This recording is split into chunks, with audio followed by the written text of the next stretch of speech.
आप लोगों का एडी एप्लीकेशन पर हमारे सभी बच्चों का स्वागत है।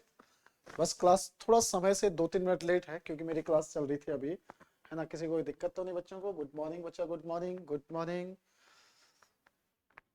Good morning. मीनाक्षी भट्ट बच्चा, गुड मॉर्निंग। बाकी लोग नहीं आए अभी लाइव, बाकी लोग उपस्थित नहीं हुए हैं। Aryan Bhatt ji good morning, good morning. सिंचन, अंजलि, एच के, नीरज डोभाल, आर्यन भट्ट, चलेगा। गुड मॉर्निंग बच्चा, गुड मॉर्निंग। तो देखिएगा, अब तक हम लोगों ने ज्योग्राफी को, हम लोग फिजिकल ज्योग्राफी को पढ़ रहे हैं देखिए, और उसमें भी हम स्टेट वाइज चीजों को पढ़ रहे हैं। अब तो आप लोगों को समझ में आ ही गया हो कि हम लोग किस तरह से आगे बढ़ेंगे। और धीरे धीरे आप लोगों की ये जो क्लास है ना, जहां आपको लगता होगा कि सर एक दिन में एक स्टेट होगा तो हमें कम से कम 35-36 दिन तो इसी को खत्म करने में लगे, ऐसा नहीं होगा। हम लोग कोशिश करेंगे कि बाद बाद में आपका, जैसे आप लोगों को आदत बन जाएगी लिखने की और चीजों को समझने की, तो एक दिन में 2-2, 3-3 स्टेट भी तो हो सकते हैं हमारे, है ना। चलेगा। आप सब बिल्कुल बिल्कुल नमस्कार बच्चा, नमस्कार। सभी को हमारा ढेर सारा प्यार।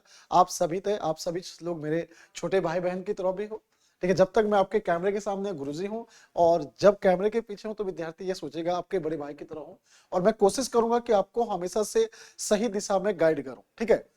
आज की क्लास को शुरू करने से पहले मैं थोड़ा सा चर्चा करना चाहूंगा कि बच्चे देखिएगा, हम किसी भी एग्जाम की तैयारी करते हैं ना, एग्जाम कोई सा भी हो, ठीक है। अब देखिएगा, मुझे सबसे पहले तो ध्यान दीजिएगा, जो हमारा कनिष्ठ विद्यार्थियों सहायक का जो एग्जाम होगा, कनिष्ठ सहायक का जो एग्जाम होगा, ठीक है ना। अब यहां पर मेरे लिए अभी तो अधीनस्थ था, तो अधीनस्थ में आप लोग माहौल में ढल चुके थे कि उत्तराखंड पढ़ ले, हिंदी पढ़ ले, तो लगभग आपका जीएस तो जो आता है वो सबको आता है, तो हो जाएगा, लगभग इस तरह से था। तब हम लोग ना, तो मैंने कभी कोई कोचिंग में देखा होगा कि वो आपको ज्यादा कॉन्स्टिट्यूशन पढ़ाता है या हिस्ट्री पढ़ाता है, ज्योग्राफी, उसने बिल्कुल कम कर दिया था। मतलब फॉर्मेलिटी के लिए बच्चा भी थोड़ा बहुत उतना ध्यान नहीं देता था। लेकिन अब क्या हो गया, अब आपको सीधा सीधा 25 नंबर के लिए यहां देखेगा, आपको चूक नहीं करनी है। हिंदी का 25 नंबर तो आपका बहुत अच्छा खासा जा रहा है, समझो। हाँ मैं बता रहा हूं बच्चा, नीरज बच्चे मैं आपको बता रहा हूं, ठीक है, कल की क्लास के बारे में, ठीक है। देखिएगा, 25 नंबर विद्यार्थी आपका हिंदी का रहेगा, ठीक है। उसके बाद ध्यान दीजिएगा, जो अन्य है हमारे, यानी कि अन्य सब्जेक्ट, जैसे इस बार के लिए हम लोगों को थोड़ा सा करंट विद्यार्थियों अफेयर पर बिल्कुल ध्यान देना है। करंट अफेयर आपका जो 6 से लेकर विद्यार्थियों 7 मार्क्स का आएगा ना, 6-7 नंबर का, जिसमें नेशनल और इंटरनेशनल और विद्यार्थी स्टेट लेवल का चीजें पूछेगा। अब स्पोर्ट्स पूछ लिया उसने, स्पोर्ट्स से जुड़ा हुआ सवाल पूछ लिया, तो नेशनल हो इंटरनेशनल हो उससे कोई फर्क नहीं पड़ने वाला। तो करंट अफेयर आपका 6-7 नंबर का, यहां हम लोग को थोड़ा सा अप हो जाना है, ठीक है। उसके बाद आपका देखेगा, यहां विद्यार्थियों जनरल अवेयरनेस से सवाल पूछते हैं। जनरल अवेयरनेस का मतलब जो सामान्य अध्ययन से जुड़ा होगा आपका, लेकिन करंट अपडेट से। मैंने आपसे कहा क्यों आपको आर्टिकल 126 के बारे में पूछ रहा है, क्यों उसने विद्यार्थियों कहा आपके सुप्रीम कोर्ट के किसी न्यायाधीश पर आज तक इंपीचमेंट के द्वारा उसे हटाया गया कि नहीं हटाया गया, महाभियोग की प्रक्रिया आज तक किसी राष्ट्रपति पे लगी कि नहीं लगी, आर्टिकल 61 का प्रयोग आज तक हुआ कि नहीं हुआ। इस तरह के सवाल क्यों पूछ रहे हैं? क्योंकि आपको वो करंट अपडेट की तरफ लेके जा रहे हैं, समझो। अभी राष्ट्रपति इलेक्शन में तो राष्ट्रपति से जुड़े हुई चीजें आपको पूछ ली, किसी राज्य में विधानसभा इलेक्शन होते तो विधानसभा से जुड़ी हुई चीजें पूछ लेता है, यानी वो क्या आपका करंट अपडेट से जुड़ा हुआ जनरल अवेयरनेस।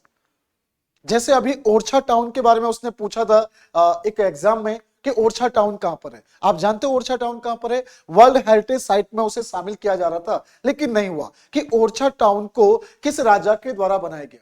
क्यों पूछ रहे हैं? क्योंकि वो आपका विश्व विरासत में शामिल करने की बात की जा रही थी, ठीक है ना। होयशाला मंदिर समूह कौन से राज्य में? क्योंकि वो आपका विश्व विरासत में शामिल करने की बात की जा रही थी। आ रहा समझ में? तो चर्चा में था इस वजह से। तो यही तो जनरल अवेयरनेस हुई कि आपको वर्तमान चीजों के बारे में जानकारी है, ठीक है ना। वर्तमान चीजों के बारे में आपको जानकारी है, इस वजह से वो इन सवालों को पूछ लेता है। कॉन्स्टिट्यूशन में वो आपको वो सवाल पूछ रहा है जो करंट अपडेट से कहीं ना कहीं जुड़ा होगा। उसने सीधा सीधा पूछ लिया कि धर्म के आधार पर, जाति के आधार पर, लिंग के आधार पर, जन्म स्थान के आधार पर भेदभाव नहीं किया जाएगा किसी के साथ। ये कौन से आर्टिकल में ऐसा प्रावधान दिया गया है?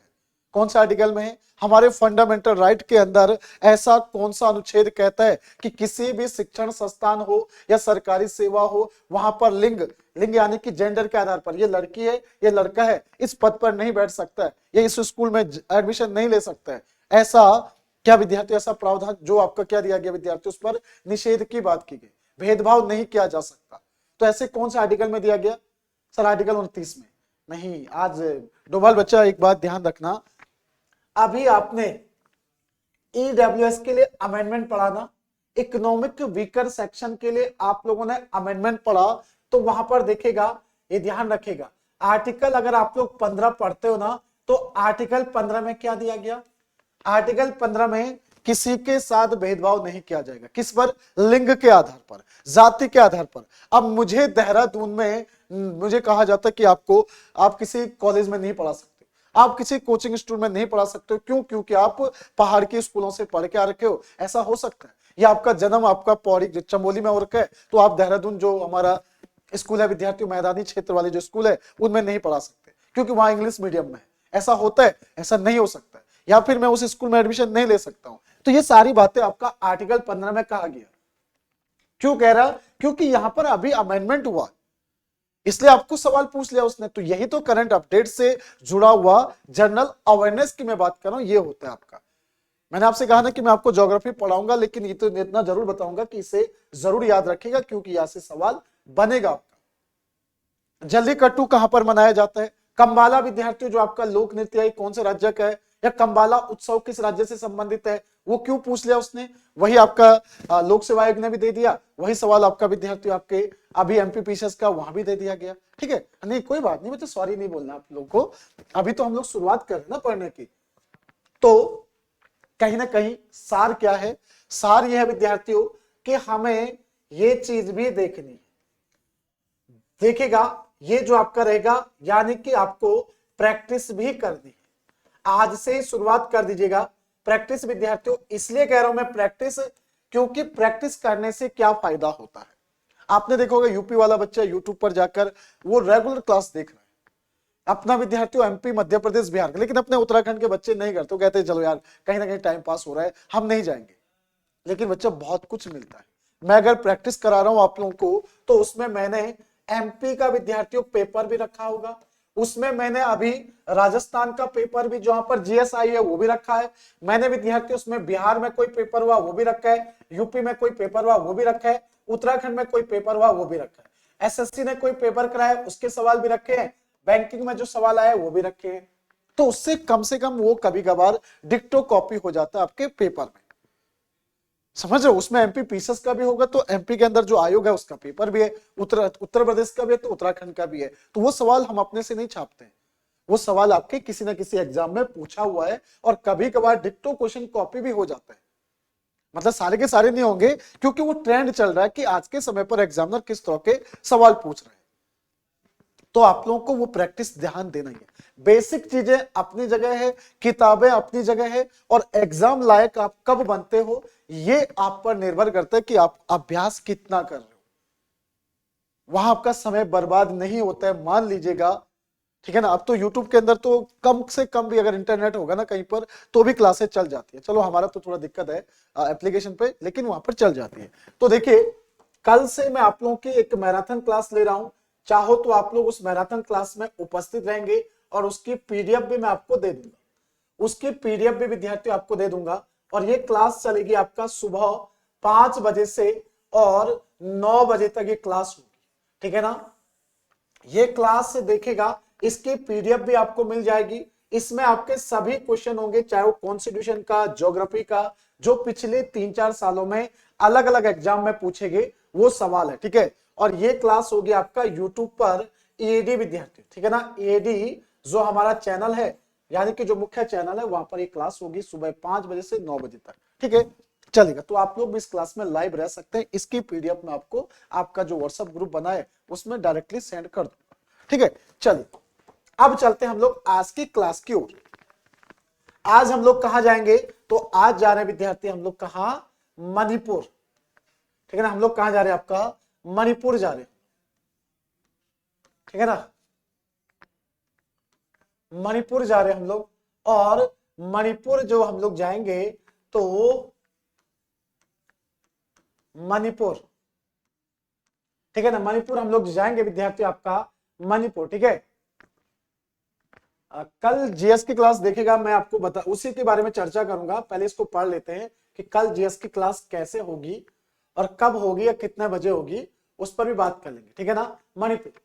मणिपुर देखेगा, मणिपुर पूरा कल जीएस की क्लास कितने बजे होगी उसके बारे में बात करूंगा बच्चा आपसे, ठीक है, क्योंकि रिकॉर्डेड क्लास तो मैं आपको देना नहीं चाहता, आपको लाइव ही पढ़ाना चाहता हूं।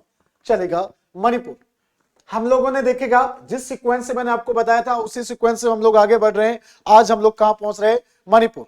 मणिपुर मैप के आधार पर हमें कैसे देखने को मिलेगा, चलेगा, तो मैप के आधार पर मणिपुर कुछ इस तरह से आपको देखने को मिलेगा। पूर्वोत्तर भारत में हमारा मणिपुर राज्य, कल तक तो हमने नागालैंड को पढ़ा था, आज हम लोग किसे देख रहे हैं, मणिपुर को देख रहे हैं, ठीक है ना।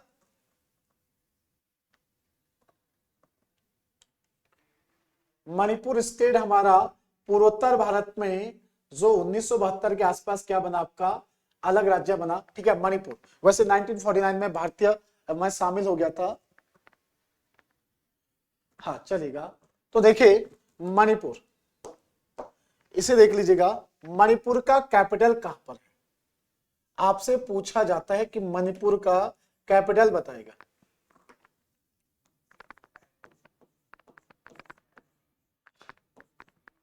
मणिपुर, इसकी राजधानी कहां पर है, इसकी राजधानी तो इम्फाल आएगी। मणिपुर की राजधानी कहां पर है, इम्फाल। अंतरराष्ट्रीय सीमा किन किन देशों के साथ बनाता है, तो अंतरराष्ट्रीय सीमा मात्र एक देश के साथ बनाता है, म्यांमार। अंतरराष्ट्रीय सीमा मात्र एक देश के साथ बना रहा है, वो कौन सा देश है आपका, तो वह विद्यार्थियों म्यांमार के साथ ये क्या करता है, आपका अंतरराष्ट्रीय सीमा साझा करता है, ठीक है। और भारतीय राज्य जिनके साथ सीमा बना रहे, तो आपने देखा होगा इधर साइड से आपको नागालैंड दिखा, इधर क्या दिखा आपको, तो नागालैंड दिख जाएगा आपको, ठीक है। इधर क्या था, नागालैंड था, नागालैंड, ठीक है ना। इधर जाओगे विद्यार्थियों आपको क्या दिख जाएगा, असम। असम के साथ भी क्या करता है, ये आपका बाउंड्री शेयर करता है, ठीक है, असम। और इधर जाओगे तो आपको क्या दिखेगा, मिजोरम। मिजोरम के साथ भी क्या करता है, आपका बाउंड्री शेयर करता है, मिजोरम। यानी कि भारत के 3 राज्यों के साथ, गुड मॉर्निंग ज्योति बच्चा, good morning, good morning. Bharat के 3 राज्य, अभी अभी शुरू हुआ है, अभी इतना ही हुआ हमारा।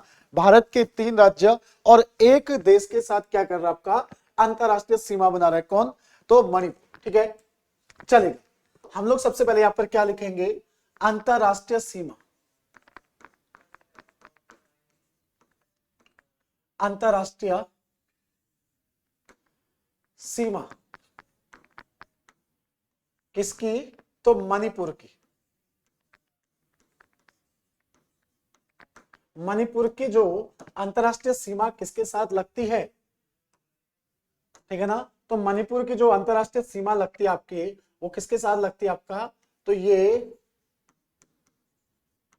म्यांमार के साथ लगती है, ठीक है। किसके साथ लगी हुई है, तो म्यांमार के साथ, अंतरराष्ट्रीय सीमा म्यांमार के साथ, ठीक है ना, एक ही देश के साथ करता है सीमा साझा। और राज्यों के साथ की बात करेंगे, राज्यों के साथ सीमा, ठीक है ना, राज्यों के साथ सीमा यानी कि मणिपुर की, ठीक है। किन किन राज्यों के साथ ये सीमा बनाता है, तो वो भी देख लेते हैं आपका। तो आपने कहा सर राज्यों के साथ सीमा की बात करें तो उसमें कौन सा आएगा आपका, नागालैंड। नागालैंड के साथ सीमा बनाता है। सर ये असम के साथ भी सीमा बनाता है, किसके साथ, असम के साथ। सर ये सीमा बनाता है आपका किसके साथ, तो ये मिजोरम के साथ भी सीमा बना रहा है, मिजोरम के साथ भी सीमा बनाता है, ठीक है ना। तो आएगा आपका नागालैंड, ठीक है, कौन सा, असम, मिजोरम। तो 3 देशों के साथ क्या कर रहा है आपका। गुड मॉर्निंग बच्चा, ज्योतिराम बच्चा, गुड मॉर्निंग ज्योति, गुड मॉर्निंग। अच्छा, मैंने कल बताया था ना आपको कि मैंने एक मोबाइल नंबर दिया था कि उस पर आप मुझे व्हाट्सएप मैसेज ड्रॉप कर दीजिएगा, और जो ग्रुप बना हुआ है ना, अभी जिसके पास नहीं है उसमें आपको ऐड कर लूंगा। 8006211521, ठीक है। आपको करंट अफेयर से लेकर जो भी चीजें बात कर मैसेज करना होगा इस पर ड्रॉप कर दीजिएगा। सिर्फ ये कहेगा त्रिशूल बैच, त्रिशूल बैच से आपको मैं आपको व्हाट्सएप लिंक दे दूंगा। क्या है, 8006211521, ठीक है। ये मेरा मोबाइल नंबर है, ठीक है। और जब कभी क्लास नहीं हो पाती है मेरी सुबह 7:15 पर, 7:20 पर, तो आपको इंतजार नहीं करना पड़ेगा, सीधा मैसेज ड्रॉप कर दीजिएगा या कॉल कर दीजिएगा, तो मैं आपको बता दूंगा। समझो, आप लोगों का ग्रुप क्रिएट करा मैंने, तो उस ग्रुप का लिंक मैं आपको सेंड कर दूंगा। और जो भी मेरी क्लास होती है ना यूट्यूब पर, जो पीडीएफ वगैरह, तो वो मैं आपको डायरेक्टली आपको उस ग्रुप में सेंड कर सकता हूँ, क्योंकि यहाँ प्रक्रिया होती है, यहाँ प्रोसेस होती है। मुझे पहले मेल करना पड़ेगा, पीडीएफ बनानी पड़ेगी, फिर इसमें अपलोड करनी पड़ेगी, और वहां मैं गया कि डायरेक्टली आपको अपने सिस्टम से डायरेक्ट दे दूं, चलेगा, ठीक है। तो ये मेरा नंबर है। चलिए, तो राज्यों के साथ सीमा आप लोगों ने देख ली, यानी कि अंतरराष्ट्रीय सीमा इन 2 राज्यों के साथ है, ठीक है। आगे देखिएगा, अब चलते हम लोग यहां पर, क्या किसी भी राज्य के साथ मैंने सीधा सीधा आपको क्या बताया, नेशनल पार्क की बात करी थी, कि हम लोग जब भी किसी राज्य में जाएंगे तो वहां पर देखेंगे वो नेशनल पार्क जो हमारे एग्जाम में हमें देखने को मिलेगा, ठीक है ना। तो देखिएगा आपका नेशनल पार्क, तो यहां हेडिंग डाल दीजिएगा राष्ट्रीय उद्यान, राष्ट्रीय उद्यान, राष्ट्रीय उद्यान यानी कि नेशनल पार्क, नेशनल पार्क, राष्ट्रीय उद्यान हमें कौन कौन से यहां देखने को मिलेंगे। राष्ट्रीय उद्यान कहां पर देखने को मिलेंगे, तो हमारे मणिपुर में। यहां पर देखने को मिलता आपको सबसे बड़ा विद्यार्थियों, एक तो मिलता आपको केबुल लामजाओ, केबुल विद्यार्थियों लामजाओ, केबुल लामजाओ, ये क्या आपका राष्ट्रीय उद्यान है, राष्ट्रीय उद्यान, ठीक है ना। इसमें नोट करके लिखेगा, नोट करके लिखेगा, विश्व व भारत का, विश्व व भारत का एकमात्र, एकमात्र तैरता हुआ, तैरता हुआ राष्ट्रीय उद्यान, तैरता हुआ क्या आपका ये राष्ट्रीय उद्यान है, तैरता हुआ राष्ट्रीय उद्यान है, ठीक है ना। विश्व व भारत का एकमात्र तैरता हुआ राष्ट्रीय उद्यान, ठीक है। इसे तैरता हुआ राष्ट्रीय उद्यान क्यों कहते होंगे, इसे तैरता हुआ राष्ट्रीय उद्यान क्यों कहा जाता होगा, समझो क्यों कहा जाता होगा, उसकी वजह देखिएगा। आप लोगों को अगर मैं कहूं कि ये नेशनल पार्क हमारा कहां पर है, देखिए ये नेशनल पार्क यहां पर है, और यहां पर एक प्रसिद्ध झील देखने को मिलती है हमें, यहां एक झील देखने को मिलेगी, और इस झील का पानी, इस झील का पानी इसके अंदर फैला हुआ है, इस नेशनल पार्क के अंदर फैला हुआ है इस झील का पानी, और इस झील का नाम क्या आपकी, तो ये है लोकटक झील, ठीक है। लोकटक क्या विद्यार्थी, ये झील है। अब जो लोकटक झील है ना, इसका पानी इस नेशनल पार्क में फैला हुआ है, और इसकी सैटेलाइट इमेज ऐसी दिखेगी आपको कि ये कैसा, यानी इस झील में डूबा हुआ, इसी कारण से क्या कहा जाता है, इसे तैरता हुआ नेशनल पार्क कहा जाता है, ठीक है। तो देखिएगा लोकटक झील, ध्यान दीजिएगा, लोकटक, नोट करके, एक नोट तो आपने यहां पर बनाया, एक नोट तो विद्यार्थी आपने ये बना दिया। अगला नोट देखिएगा, नोट करके लिख लीजिएगा, देखिए प्रसिद्ध, देखिएगा प्रसिद्ध लोकटक झील, प्रसिद्ध लोकटक झील, लोकटक झील मणिपुर राज्य में, ठीक है ना, कहां पर है आपका, तो ये हमारे मणिपुर राज्य में है, मणिपुर राज्य में है, ठीक है। चलिए ये ध्यान दीजिएगा, अगर कुछ चीजें कभी छूट जाती है ना, तो आप लोगों को क्या करना है कि स्पेस तो छोड़ दीजिएगा, क्योंकि करंट में कुछ चीजें पढ़ लेते हैं, कुछ चीजें आपको मैं ऑब्जेक्टिव में कराता हूं, तो उसे ऐड कर लें, थोड़ा स्पेस छोड़ के, क्योंकि जो मणिपुर को आप पढ़ रहे हो तो एक पेज छोड़ के फिर अगला राज्य बना दीजिएगा, ठीक है, जिससे क्या होगा कि कुछ नई चीजें ऐड करनी हो तो उसमें आप लोग कर सकते हैं, ठीक है ना। चलिए, तो लोकटक झील मणिपुर राज्य में स्थित है और इसी का पानी विद्यार्थियों केबुल लामजाओ में फैला हुआ है। इसी झील का पानी क्या है आपका, केबुल लामजाओ नेशनल पार्क में फैला हुआ है। इसी का पानी क्या आपका केबुल लामजाओ नेशनल पार्क में फैला हुआ है। इसी झील का पानी केबुल लामजाओ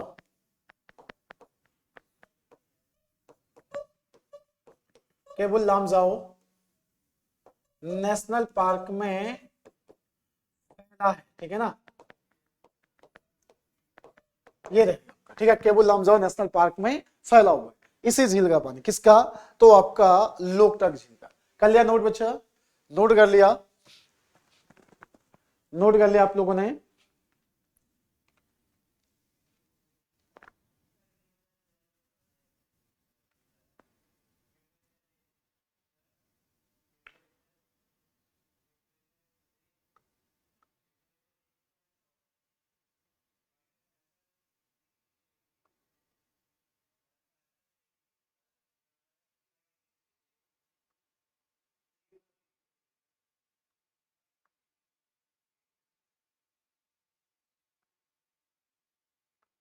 हो गया, नोट हो गया,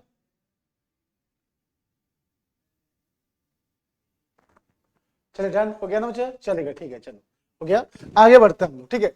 आप देखिएगा विद्यार्थियों, यहां पर लोक नृत्य की बात करें, नृत्य लोक नृत्य या त्योहार की बात करेंगे, ठीक है ना, या फिर आप लोग क्या कहेंगे, उत्सव, ठीक है, उत्सव।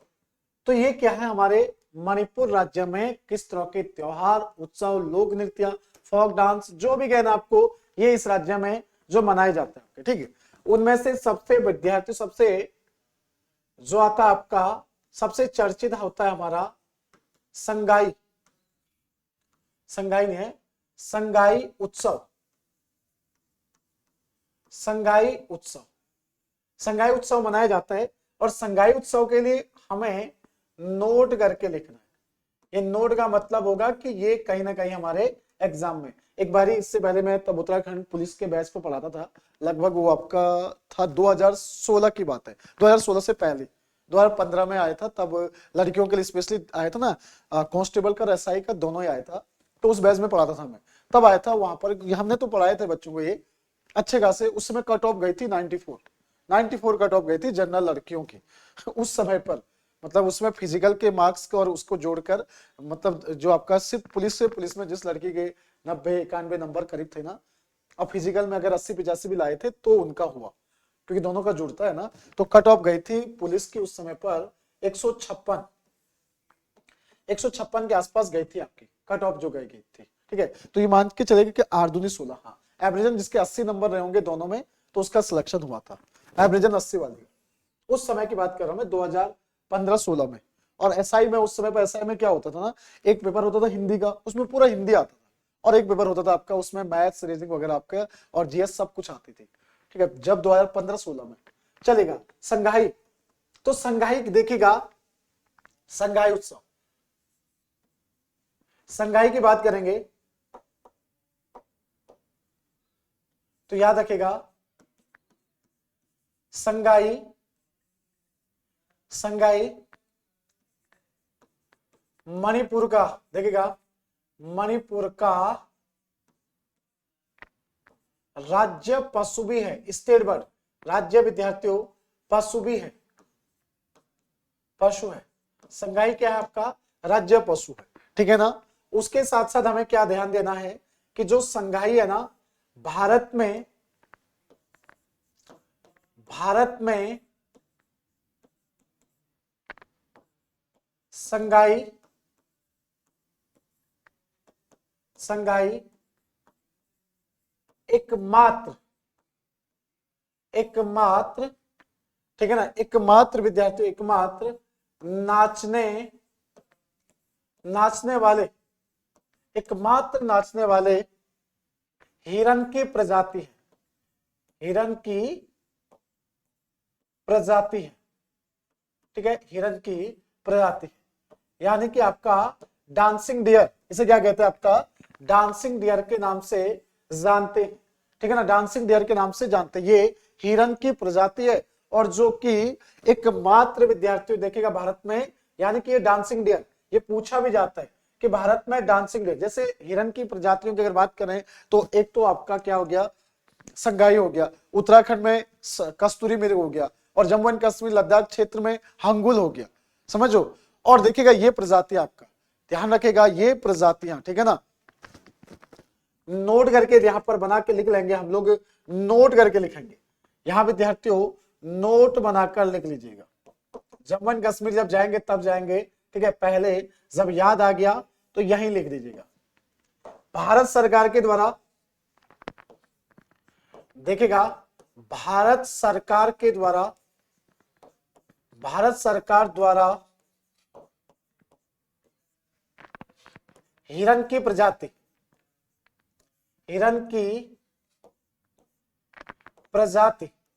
हिरन की विद्यार्थियों प्रजाति हंगुल, देखिएगा हिरन की प्रजाति कौन सी, तो ये कौन सा आएगा आपका, हंगुल, ठीक है ना। ये कौन सा हंगुल कहां पे मिलता है, तो हंगुल हमारे हंगुल, ठीक है ना, हिरन की प्रजाति हंगुल के संरक्षण के लिए, हंगुल के संरक्षण के लिए, हंगुल के संरक्षण के लिए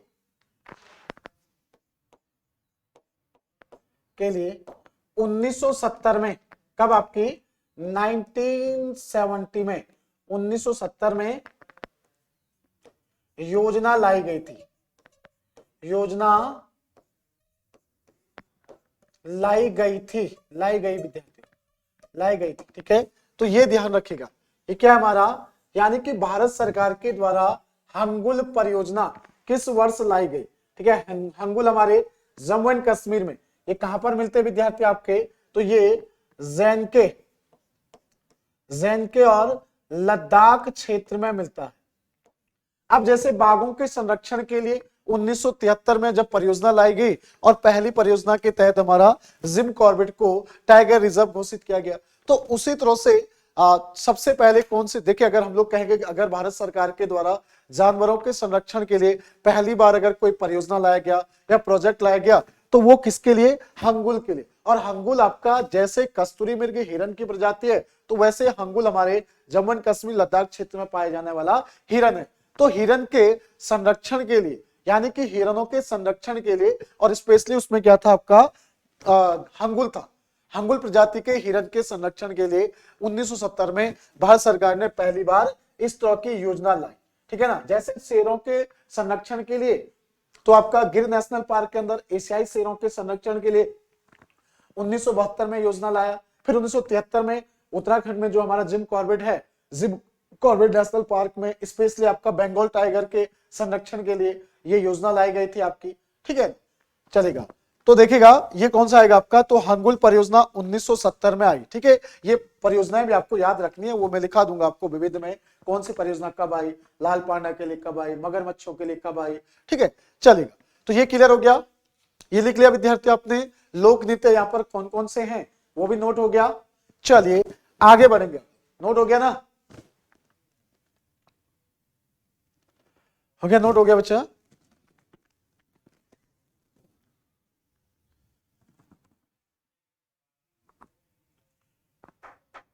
यस एंड नो में जवाब दे दीजिएगा है, अगर नोट हो गया तो जवाब दे दीजिएगा कि सर नोट कर दिया।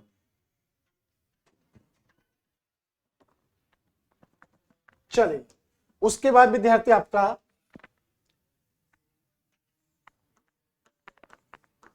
सिराई, देखिए सिराई लिली, सिराय लिली उत्सव आजकल ही मनाया उन्होंने कुछ समय पहले, सिराय विद्यार्थियों लिली, ठीक है ना, सिराय लिली। ये सिराय लिली क्या है आपके, देखिए सिराय लिली क्या है विद्यार्थी, सिराय लिली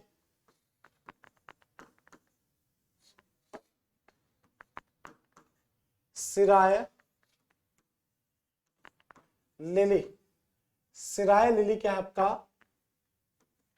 उत्सव है, ठीक है ना, उत्सव है कहाँ का, मणिपुर का, सिराय लिली विद्यार्थियों उत्सव है, ठीक है। और ये एक विशेष प्रकार का नोट करके लिखना, नोट बना के लिख लेंगे हम लोग, नोट बना के लिखेंगे, ये एक विशेष प्रकार का फूल है, एक क्या आपका विशेष प्रजाति का फूल है, देखिए विशेष प्रजाति का फूल है, ठीक है ना, विशेष प्रजाति का फूल है,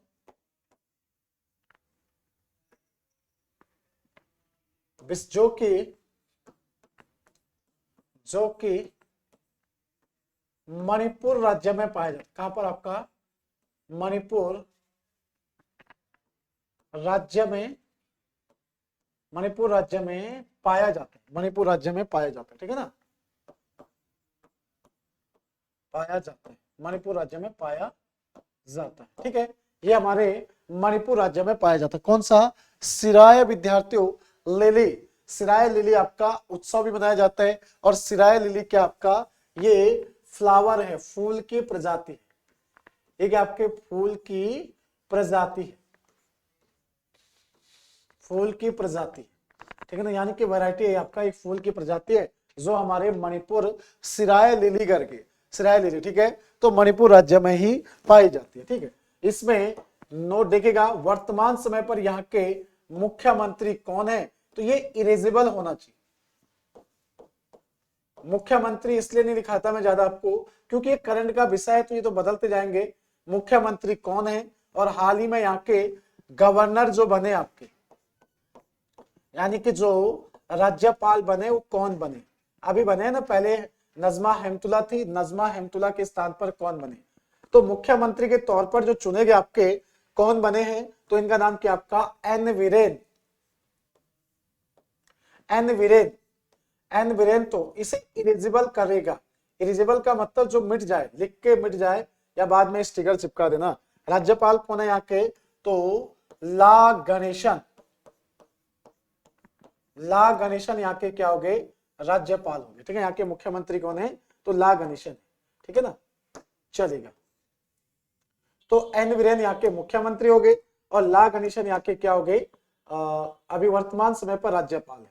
एक छोटा सवाल मेरा आपसे, किसी भी राज्य में राज्यपाल की नियुक्ति की जाएगी भारत के राष्ट्रपति के द्वारा, ऐसा कौन सा आर्टिकल में प्रावधान दिया गया, किसी भी राज्य में राज्यपाल की नियुक्ति भारत के राष्ट्रपति के द्वारा की जाएगी तो राष्ट्रपति के पास यह अधिकार होगा, कौन से अनुच्छेद के तहत, छोटा सवाल, जल्दी आंसर दीजिएगा। डोभाल जी, मीनाक्षी भट्ट जी, रेणुका गोस्वामी जी, आर्यन भट्ट जी, सर आर्टिकल 164, नहीं बच्चा, नहीं नहीं नहीं नहीं, थोड़ा आगे चले गए आप, वहां आप कहां पहुंच गए वहां आप कहां पहुंच गए बच्चा, 164 में ऐसा प्रोविजन कहां दिया गया, 153 में दिया, कह रही सर 153 में, चलो मैं थोड़ा दोनों को समझा दूं, अब अगर बात आई तो यहीं पे समझा देता हूं, बाद में कब के समझाई जाएगी, ठीक है। देखिएगा आप दोनों ने देखा, आप एक बच्चे ने लिखा कि आर्टिकल 153, ठीक है ना, एक बच्चे ने 153 लिखा, 64 पे मैं चर्चा नहीं करूंगा, 64 तो अलग ही कहानी हो गई, और एक आर्टिकल आता आपका 155, ठीक है। अब देखिए विद्यार्थी कहानी क्या है, कहानी क्या है, दोनों में अंतर क्या है वो समझिएगा। आर्टिकल 153 क्या कहता है कि देखिए राज्यों में राज्यों में क्या होंगे, राज्यों में राज्यपाल, राज्यों में क्या होंगे विद्यार्थियों, राज्यपाल, ठीक है ना। जो हमारे केंद्र शासित प्रदेश है 153 देखिएगा, केंद्र शासित जो प्रदेश है आपके, वहां पर क्या होंगे, तो वहां पर आपके डेप्यूटी गवर्नर होंगे यानी कि उप राज्यपाल, ठीक है। और देखिएगा कुछ कुछ केंद्र शासित प्रदेशों में क्या होता है, एडमिनिस्ट्रेटिव होता है यानी कि प्रशासक होंगे, ठीक है ना।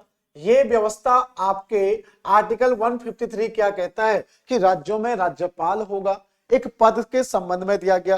केंद्र शासित प्रदेशों में आपके उपराज्यपाल होंगे, जैसे दिल्ली में कौन है, जैसे आपके जम्मू एंड कश्मीर में कौन है, जैसे आपके लद्दाख में कौन है, ठीक है। आपके प्रशासक होंगे तो प्रशासक की व्यवस्था दी गई आपके, समझ जो वहां पर देखेगा ये एडमिनिस्ट्रेटिव होता है यानी कि मुख्य सचिव लेवल का जो व्यक्ति होता है उसे प्रशासक बनाया जाता है कुछ कुछ हमारे केंद्र शासित प्रदेशों में, ठीक है।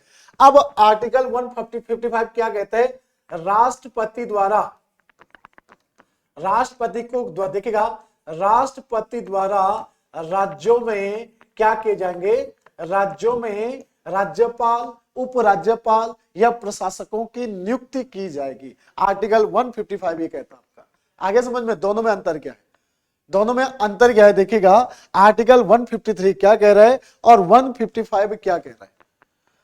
155 कह रहा है कि राष्ट्रपति के पास अधिकार है राज्यों के अंदर आपके गवर्नर को चुनने का, आपके लेफ्टिनेंट गवर्नर को चुनने का, आपके एडमिनिस्ट्रेटिव को चुनने का। एडमिनिस्ट्रेटिव यानी कि जो उपराज्यपाल पद है ना, उसको केंद्र शासित प्रदेशों में प्रशासक भी कहा जाता है, कुछ कुछ राज्यों में प्रशासक की व्यवस्था भी है।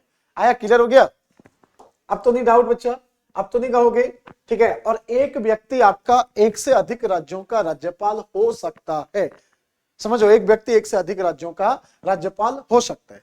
चलिए, तो ये थे हमारी यहां पर देखिएगा ला गणेशन। अब देखिए एक सवाल पिछले 2-3 एग्जामों में पूछा गया, समझो विद्यार्थियों, जैसे कि आपका बराक बेसिन समझौता, बराक विद्यार्थियों बेसिन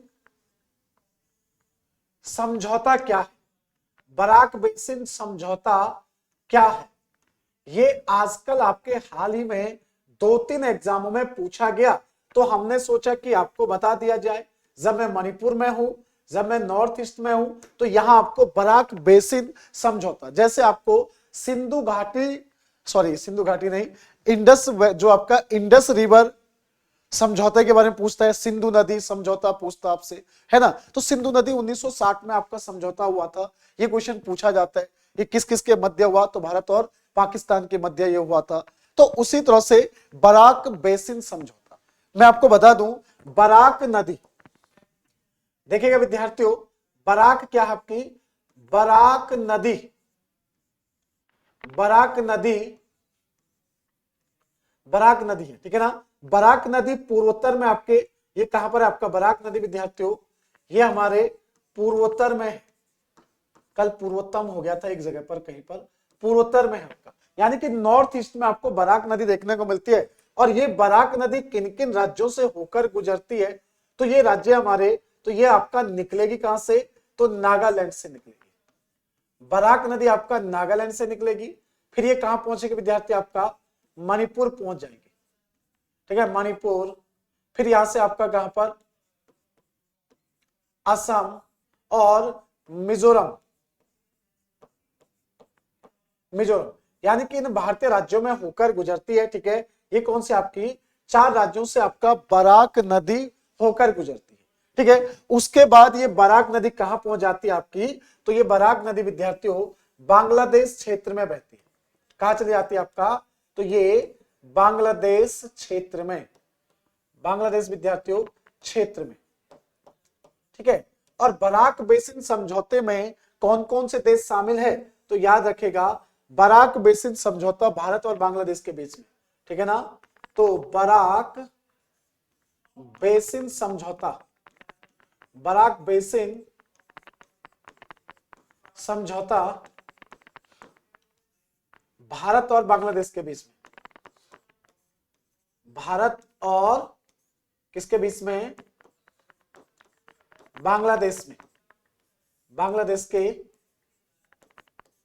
बीच में, ठीक है ना, बांग्लादेश के बीच में विद्यार्थी आपको देखने को मिल जाएगा। बराक बेसिन जो आपका समझौता है वो भारत और बांग्लादेश के मध्य देखने को मिलता है। और ये क्वेश्चन अभी एमपी के अंदर एक कलर का एग्जाम हुआ था, उसमें पूछा गया था कि बराक बेसिन समझौते में कौन कौन से राज्य शामिल है भारत के, या भारत और किस, उसमें राज्य भी दे दिया था ना, उसमें एक दे दिया, उसमें दे दिया आपका नागालैंड दे दिया, मणिपुर दे दिया था, अरुणाचल दे दिया था और बांग्लादेश भी दे दिया था।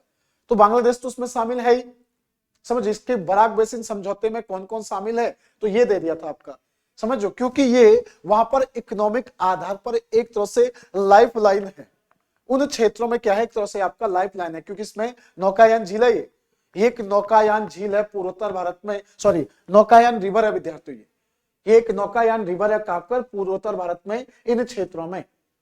लगभग इस पे आपका 13 से 20 किलोमीटर के आसपास आपकी क्या चलती है, नौकायान चलती है आपकी, ठीक है। तो बराक बेसिन आपका समझौता चलेगा।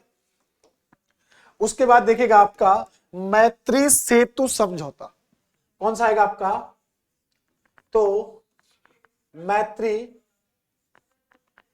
सेतु, मैत्री सेतु समझौता, ठीक है ना, मैत्री सेतु विद्यार्थियों समझौता। वैसे इसे हम लोग इंटरनेशनल जब रिलेशन पढ़ते ना वहां पर पढ़ते, यानी कि मैत्री ब्रिज जो आपका एग्रीमेंट है, मैत्री सेतु समझौता जो हम लोग पढ़ रहे हैं यहाँ पर, ये करंट का ही है, हाँ, ये ऐसा नहीं कि आपका कुछ भी हवा में उठा दिया। तो देखिएगा किसके बीच में, तो ये है आपका भारत और विद्यार्थियों किसके बीच में, भारत और बांग्लादेश के बीच में, भारत और बांग्लादेश के मध्य, ठीक है। और देखिएगा इसमें कौन सी नदी पर आता है आपका ये, तो ये आपका जो मैत्री विद्यार्थियों सेतु है ना, मैत्री सेतु, मैत्री ब्रिज, मैत्री सेतु कौन सी नदी पर है, तो ये फैनी नदी पर, कौन सी नदी पर है विद्यार्थियों, तो ये फैनी रिवर पर आपको देखने को मिलेगी। कौन सी नदी पर है आपका, तो ये हमारी फैनी नदी पर। इसमें माइक पता चला साउंड चला गया, आप हमें बता दीजिएगा कॉल करके, हैं नंबर है आपके पास, कॉल करके बता दीजिएगा। फैनी नदी, ठीक है ना, मैत्री सेतु आपका किस पर है, तो ये फैनी नदी पर आपका बना हुआ। और देखिएगा याद रखिएगा आपसे सीधा सीधा पूछा जाता है कि हाल ही में मैत्री जो समझौता हुआ, सेतु समझौता हुआ, या मैत्री जो आपका ब्रिज बना वो कौन सी नदी पर बना, तो ये हमारे फैनी नदी पर बना है। और भारत और किसके बीच में ये समझौता है, भारत और बांग्लादेश के बीच में ये क्या है आपका समझौता है, ठीक है। क्लियर हो गया, किसी को डाउट तो नहीं, किसी को पूछना तो नहीं। तो ये था हमारा मैत्री सेतु समझौता। और आज हमने क्या क्या पढ़ा एक बार थोड़ा देख लेते हैं। आज हम लोग गए थे मणिपुर, मणिपुर में हमने लोकटक झील को देखा, मणिपुर के पड़ोसी राज्यों को देखा, ठीक है ना। उसके बाद हम लोगों ने यहाँ पर क्या देखा, आपका अंतरराष्ट्रीय सीमा किससे लगी हुई है, राज्यों के साथ सीमा साझा करता आपका कौन कौन से राज्य है। उसके बाद आप लोगों ने देखा कि यहाँ पर नेशनल पार्क कौन सा है, इस जो आपका केबुल लामजाओ को तैरता हुआ नेशनल पार्क क्यों कहते हैं, क्योंकि उसमें आपका क्या है विद्यार्थियों, लोकटक झील का पानी फैला हुआ, ठीक है ना। उसके बाद हमने लोक नृत्य देखे आपके। उसके बाद विद्यार्थियों हिरन की प्रजाति हंगुल के बारे में, ये हंगुल कहां पर मिलता है, हमारा जम्मू एंड कश्मीर में। उसके बाद सिराय लिली विद्यार्थियों आपका उत्सव कहां पर मनाया जाता है, तो ये हमारे मणिपुर में मनाया जाता है। बाकी मुख्यमंत्री कौन है ये देख लिया हमने। बराक बेसिन समझौता क्या आपका, उसको पढ़ लिया, बांग्लादेश क्षेत्र में, ठीक है ना। तो भारत और बांग्लादेश, बराक बेसिन समझौता भारत और बांग्लादेश के बीच में, मैत्री सेतु समझौता भारत और बांग्लादेश के मध्य, मैत्री सेतु जो कि फैनी नदी पर बना है, फैनी नदी पर बना है। तो ये तो था हमारा बताएगा क्या आज का सेशन, ठीक है ना। इंपॉर्टेंट सेशन आपका, हर एक पॉइंट में आप लोगों को क्लियर कर रहा हूं।